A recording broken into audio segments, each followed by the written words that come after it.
यहाँ पे हम लोग देखते हैं कि वेबसाइट क्या होती है। ठीक है, A website or site is a collection of many web pages.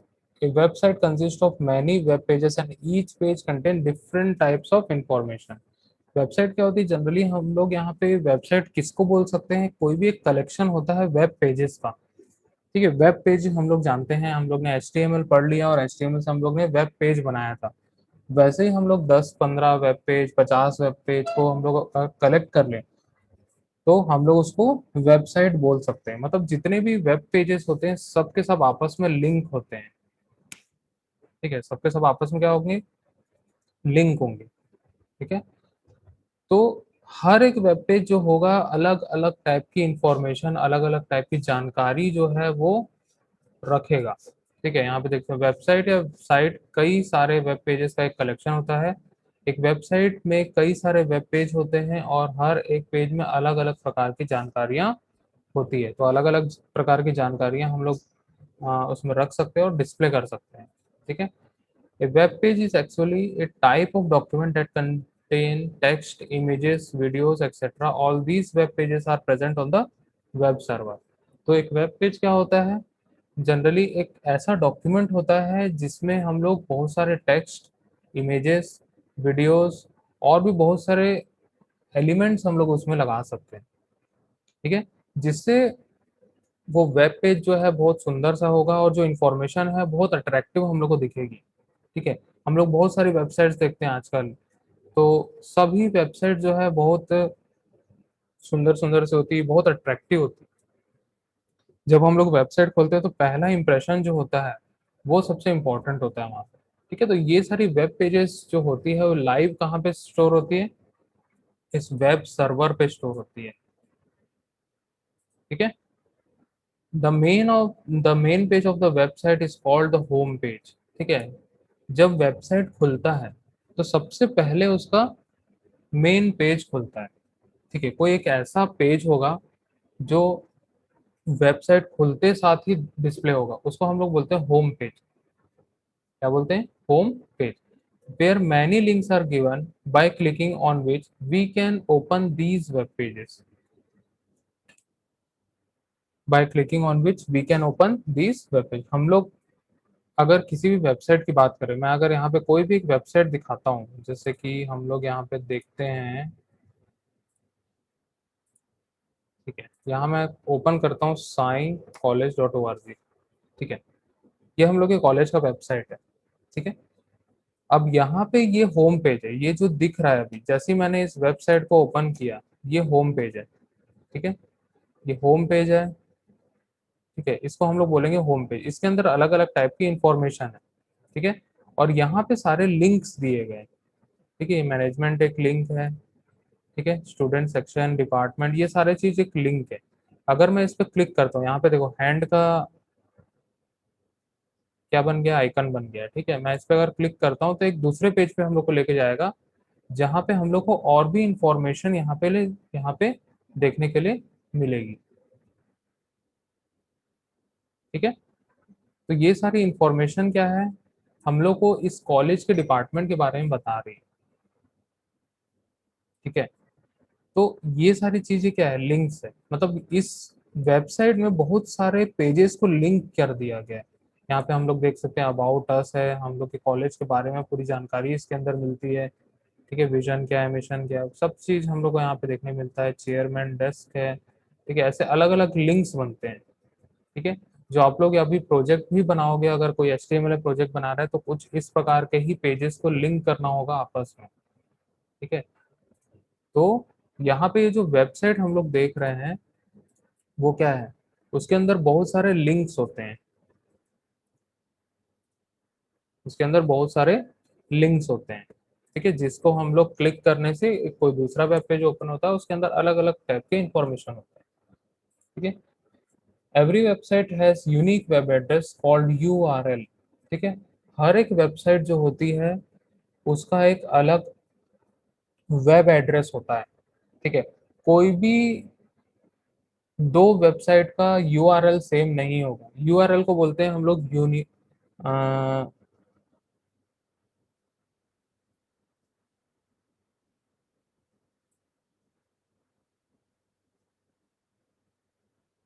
ठीक है। यूआरएल को हम लोग बोलते हैं यूनिवर्सल रिसोर्स लोकेटर।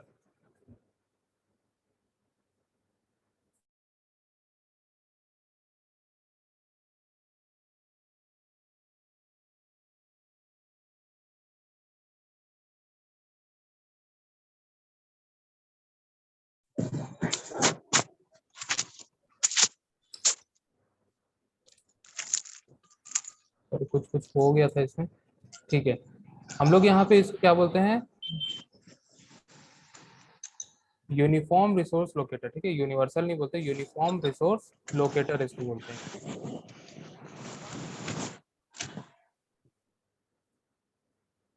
ठीक है, जो कि वेबसाइट, एक पर्टिकुलर एक वेबसाइट के लिए एक यूआरएल होता है। जैसे कि हम लोग अपना नाम रखते हैं, हम लोग का नाम जनरली सेम हो जाता है, लेकिन हम लोग का कुछ ऐसा सिग्नेचर रहता है जिससे हम लोग अपने मतलब हम तक पहुंच सकते हैं। वैसे ही वेबसाइट क्या होती है, वेबसाइट को भी एक नाम दिया जाता है। ठीक है, जो नेम होगा वो यूनिक होता है, जो नेम होगा वो यूनिक होगा पूरे वर्ल्ड में, क्योंकि हम लोग को इंटरनेट में एक्सेस करना है उसको। तो इंटरनेट को एक्सेस हम लोग जब करेंगे तो पूरे वर्ल्ड में हम लोग कहीं से भी एक्सेस कर सकते हैं। तो जो भी उसका वेब एड्रेस होगा वो क्या होगा, यूनिक होगा। ठीक है, and that website is access only through the same URL address. ठीक है, जैसे कि हम लोग ने यहाँ पे देखा साई कॉलेज। ठीक है, अगर मैं इसको,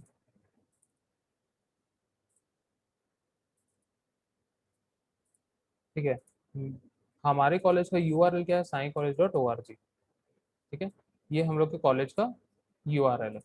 तो वैसे ही अगर मैं यहाँ पे Sai college Bhilai dot O R G खोलता हूँ तो ये नहीं खुलेगा।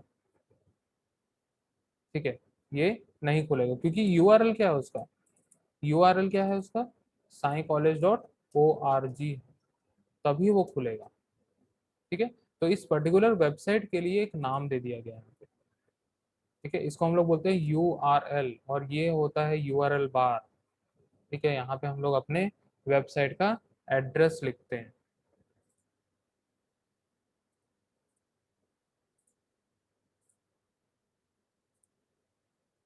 ठीक है, like the address of our website. ठीक है, कोई भी एक वेबसाइट का यहाँ नाम लिख लेते हैं और हम लोग उसको वेबसाइट को देख सकते हैं। अगर हम लोग को कोई भी वेबसाइट को ओपन करना है तो हम लोग क्या करेंगे, वेब ब्राउजर का यूज करेंगे। ठीक है, तो open any website a type of software और application is needed which is called a web browser. ठीक है, वेब ब्राउजर की हम लोग को जरूरत पड़ेगी, बिना वेब ब्राउजर के हम लोग इंटरनेट पे कोई भी कंटेंट नहीं ओपन कर सकते। अगर हम लोग को इंटरनेट में कोई भी टाइप के कंटेंट ओपन करने, कंटेंट हम लोग को कहाँ से मिलेगा, किसी भी वेबसाइट से ही हम लोग को कंटेंट मिलेगा। तो कोई भी वेबसाइट को हम लोग को ओपन करने के लिए हम लोग को वेब ब्राउजर की जरूरत पड़ती है, जिस जैसे कि Chrome, Firefox, opera, UC browser etcetera. ठीक है, तो अलग अलग टाइप के वेब ब्राउजर्स होते हैं, मैंने आपको थोड़ी देर पहले ही दिखाया है कि कितने सारे टाइप के वेब ब्राउजर्स होते हैं। ठीक है, बहुत सारे web browser, 1000 2000 web browsers available होते हैं मार्केट में। ठीक है, तो वेबसाइट क्या होता है, जनरली एक कलेक्शन ऑफ वेब पेजेस होता है। ठीक है, तो अब यहाँ पे देखते हैं कि टाइप्स ऑफ वेबसाइट क्या क्या होते हैं, कितने टाइप्स के वेबसाइट्स होते हैं। There are mainly two types of websites. First होता है स्टैटिक वेबसाइट, सेकंड होता है डायनामिक वेबसाइट। ठीक है, दो टाइप के वेबसाइट होते हैं, स्टैटिक वेबसाइट और डायनामिक वेबसाइट। अब यहाँ पे स्टैटिक वेबसाइट क्या होता है वो हम लोग देखते हैं। ठीक है, स्टैटिक वेबसाइट वो वेबसाइट होते हैं जिनकी डिटेल्स, जिनकी इंफॉर्मेशन बहुत रेयरली चेंज होती है, बहुत मतलब जल्दी जल्दी हम लोग उसको चेंज नहीं करते हैं। मतलब स्टैटिक वेबसाइट क्या होती है, जनरली कोई एक ऐसी वेबसाइट होती है जिसको हम लोग HTML को यूज करके बनाते हैं, सिंपल HTML। ठीक है, यहाँ पे कुछ पॉइंट्स दिए हुए हैं। It is created by coding with simple HTML। ठीक है, देखो सीधी सी बात यह है कि स्टैटिक वेबसाइट वो वेबसाइट होते हैं जिनके कंटेंट चेंज नहीं होते हैं। ठीक है, मतलब एक बार हमने बना के डाल दिया तो वैसा का वैसा ही रहेगा, कुछ उसमें अपने आप चेंजेस नहीं होंगे। जब तक हम उसमें चेंज नहीं करेंगे तब तक उसमें कोई भी चेंज नहीं होगा। स्टैटिक वेबसाइट को हम लोग किससे बनाते हैं? HTML को यूज करके बनाते हैं, सिंपल HTML, जो कि हमने थर्ड यूनिट में पढ़ा था। सेम हम लोग पूरा HTML के एलिमेंट्स वगैरह को यूज करके हम लोग एक वेबसाइट बनाते हैं। It is very easy to create. ठीक है, हम लोग इसको बहुत इजीली क्रिएट कर सकते हैं, बहुत इजीली हम लोग बना सकते हैं। It takes less time to make it. ठीक है, टाइम भी बहुत कम लगता है उसको बनाने के लिए। If you talk about the cost then it is very cheap. अगर हम लोग यहाँ पे कॉस्ट की बात करें तो वेबसाइट जो है, अगर हम लोग सिंपल HTML में बना रहे हैं तो बहुत सस्ते में बन जाता है। ठीक है, इसकी ज़्यादा कॉस्ट नहीं आती है। It does not connect to any type of database. कोई भी डेटाबेस से कनेक्ट करने की हम लोग को आवश्यकता नहीं होती है। Its content are static, that is they are not updated automatically. ठीक है, इसके कंटेंट्स जो होंगे वो स्टैटिक होते हैं, मतलब चेंजेस नहीं होते हैं। ठीक है, अपने आप अपडेट नहीं होंगे, जब तक हम लोग खुद से अपडेट नहीं करेंगे तब तक अपडेट नहीं होता है। ठीक है, coding is necessary to update the site. ठीक है, अगर हम लोग को कोई कंटेंट में अपडेट करना है, कोई कंटेंट को चेंज करना है, तो हम लोग को कोडिंग करनी होती है। जब तक हम लोग कोडिंग नहीं करेंगे तब तक क्या होगा, उस साइट में हम लोग कंटेंट चेंज नहीं कर सकते हैं। As long as you do not make changes to its code, its content will not change. जब तक हम लोग उसके कोड में चेंज नहीं करेंगे तब तक उसके कंटेंट चेंज नहीं होते हैं। ठीक है, तो बहुत सारी ऐसी वेबसाइट्स इंटरनेट में अवेलेबल होती है जिसकी कंटेंट कभी भी चेंज नहीं किए जाते हैं। ठीक है, एक बार बना के डाल दिया जाता है, उसको चेंज नहीं किया जाता है। ठीक है, तो उस प्रकार के वेबसाइट को हम लोग क्या बोलते हैं, स्टैटिक वेबसाइट। ठीक है, कुछ एग्जांपल्स होते हैं, जैसे मोस्ट ऑफ द कॉलेज और स्कूल वेबसाइट इज स्टैटिक। जैसे हमारे कॉलेज का भी जो वेबसाइट मैंने दिखाया वो भी कुछ पार्ट उसका स्टैटिक है और कुछ पार्ट उसका डायनामिक है। ठीक है, but some pages can also भी dynamic, like admission form, contact form. ठीक है, जैसे कि यहाँ पे मैं दिखाता हूँ, ये जो फॉर्म यहाँ पे दिख रहा है ये फॉर्म डायनामिक है। मैं अगर इसमें डिटेल्स को डालूंगा और यहाँ सबमिट बटन दबाऊंगा तो यहाँ पे हम लोग को पोर्टल में दिख जाता है। ठीक है, तो ये सारे क्या है, डायनामिक वेब पेजेस भी होते हैं। तो कोई भी एक ऐसा वेबसाइट जिसमें स्टैटिक और डायनामिक वेबसाइट हो सकते हैं। ओके, फिर उसके बाद सेकंड आता है डायनामिक वेबसाइट। ठीक है, डायनामिक वेबसाइट क्या होता है, जिसमें हम लोग फ्रिक्वेंटली चेंजेस कर सकते हैं, मतलब हम लोग अपना जो कंटेंट है वो टाइम टू टाइम चेंज कर सकते हैं। ठीक है, जैसे फेसबुक होता है, ट्विटर होता है, यूट्यूब होता है, उसमें हर 10 सेकंड में, 5 सेकंड में वो डेटा चेंज करते रहता है। ठीक है, हम लोग जितने बार उसको रिफ्रेश करेंगे डेटा कुछ नया नया हम लोग को देखने के लिए मिलता है। जैसे फेसबुक है, फेसबुक में नए नए पोस्ट हम लोग को देखने मिलते हैं, रील्स हो गया, इंस्टाग्राम हो गया, ये सब क्या है, वेबसाइट्स है जो कि एक डायनामिक वेबसाइट है, जिसमें हर बार हम लोग रिफ्रेश करेंगे तो नया नया कंटेंट हम लोग को देखने के लिए मिलेगा। तो उस प्रकार के वेबसाइट को हम लोग क्या बोलते हैं, डायनामिक वेबसाइट हम लोग उसको बोलते हैं। ठीक है, तो कुछ पॉइंट्स यहाँ पे दिए हुए हैं। ठीक है, it takes more time to make it. ठीक है, आ, अगर हम लोग डायनामिक वेबसाइट बनाते हैं तो ये बहुत ज़्यादा समय लेता है, क्योंकि हम लोग को यहाँ पे HTML के अलावा और भी कोडिंग करनी पड़ती है। ठीक है, द कॉस्ट सीम्स हाई। ठीक है, इसका कॉस्ट भी बहुत ज़्यादा लगता है। ठीक है, more and more function can be added to it. ठीक है, हम लोग ज़्यादा से ज़्यादा फंक्शंस इसमें ऐड कर सकते हैं, मतलब फंक्शन मतलब फीचर्स। ठीक है, फीचर्स हम लोग ऐड कर सकते हैं। Technologies like PHP, ASP.NET, JavaScript, Python etcetera are used in this. ठीक है, हम लोग यहाँ पे अगर डायनामिक वेबसाइट बनाना चाहते हैं तो हम लोग सिर्फ HTML को अगर यूज करते हैं तो हम लोग उसमें डायनामिक नहीं बना पाएंगे।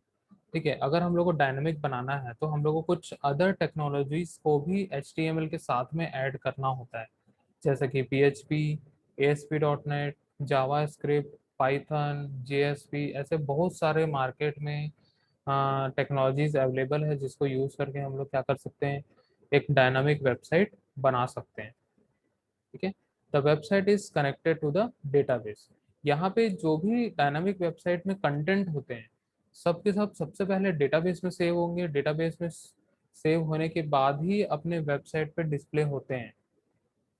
तो डायनामिक वेबसाइट में डेटाबेस होता है जिसके थ्रू वो अपने डेटा को वहाँ डिस्प्ले करता है। ठीक है, no coding has to be done,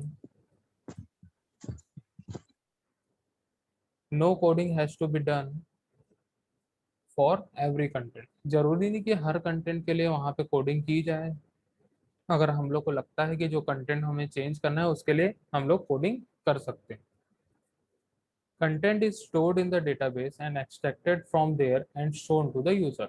ठीक है, कंटेंट हम लोग को सबसे पहले डेटाबेस में सेव करना पड़ता है। डेटाबेस मतलब जैसे कि एम एस एक्सेस है, ठीक है, ओरेकल है, टेरा डेटा है, माई एसक्यूएल, इस टाइप के अलग अलग टाइप के डेटाबेस सॉफ्टवेयर आते हैं। ठीक है, उन लोग को भी यहाँ पे कनेक्ट करना होता है। तो डायनामिक वेबसाइट में तीन चीजें होती है, एक सर्वर साइड प्रोग्रामिंग होती है, एक क्लाइंट साइड प्रोग्रामिंग होती है, और थर्ड होता है डेटाबेस। तो जो भी हम लोग कंटेंट डालेंगे सबसे पहले वो डेटाबेस में सेव होगा। ठीक है, फिर उसके बाद जो हम लोग को फ्रंट एंड जो HTML पेज में यहाँ दिखेगा वो उसी डेटाबेस से डेटा को एक्सट्रैक्ट करके वहां पे शो होगा। ठीक है, तो सबसे पहले डेटाबेस में शो होगा, वहां से हम लोग एक्सट्रैक्ट करके अपने वेब पेज पे डिस्प्ले करेंगे। ठीक है, ए सेपरेट इंटरफेस और page is created for the admin from where the site can be easily updated without writing code. ठीक है, तो एक एडमिन पैनल बनाया जाता है। एडमिन पैनल बनाया जाता है जिसके थ्रू हम लोग को बिना कोडिंग किए हम लोग अपने वेबसाइट के कंटेंट को चेंज कर सकते हैं। बिना कोडिंग किए अपने वेबसाइट के कंटेंट को हम लोग चेंज कर सकते हैं। ठीक है, तो उसको हम लोग बोलते हैं एडमिन। तो एक सेपरेट एडमिन पैनल बनाया जाता है। तो फ्रंट एंड का अलग बनाया जाता है यूजर के लिए, और एडमिन जो उसके कंटेंट को चेंज करेगा उसके लिए अलग बनाया जाता है। डायनामिक वेबसाइट के कुछ एग्जांपल्स यहाँ पे देखते हैं। Websites like online shopping sites, search engine, social media, online video streaming are dynamic. तो इतने सारे डायनामिक वेबसाइट्स यहाँ पे हम लोग को देखने के लिए मिलते हैं, जैसे कि ऑनलाइन शॉपिंग, ठीक है, फ्लिपकार्ट, अमेजोन, ठीक है, स्नैपडील, ये सब वेबसाइट जो है। सर्च इंजन जैसे गूगल, याहू, सोशल मीडिया जैसे फेसबुक, ट्विटर, ठीक है, और ऑनलाइन स्ट्रीमिंग वेबसाइट जो होते हैं जैसे नेटफ्लिक्स, अमेजोन प्राइम, Z5। ठीक है, तो ये सारे वेबसाइट्स क्या है, सब डायनामिक है। ठीक है, तो वेबसाइट जो होती है वो दो प्रकार की होती है। स्टैटिक वेबसाइट जिसमें हम लोग जो कंटेंट एक बार डाल दिए वो कभी चेंज नहीं किए जाते हैं। ठीक है, हमें अगर उसको चेंज करना है तो हम लोग को कोडिंग में चेंज करना होता है। और डायनामिक वेबसाइट जिसमें कुछ एक एडमिन पैनल होता है जहाँ से हम लोग बार बार उस कंटेंट को चेंज कर सकते हैं विदाउट कोडिंग, कोडिंग को बिना चेंज किए। ठीक है, तो ये था वेबसाइट और टाइप ऑफ वेबसाइट।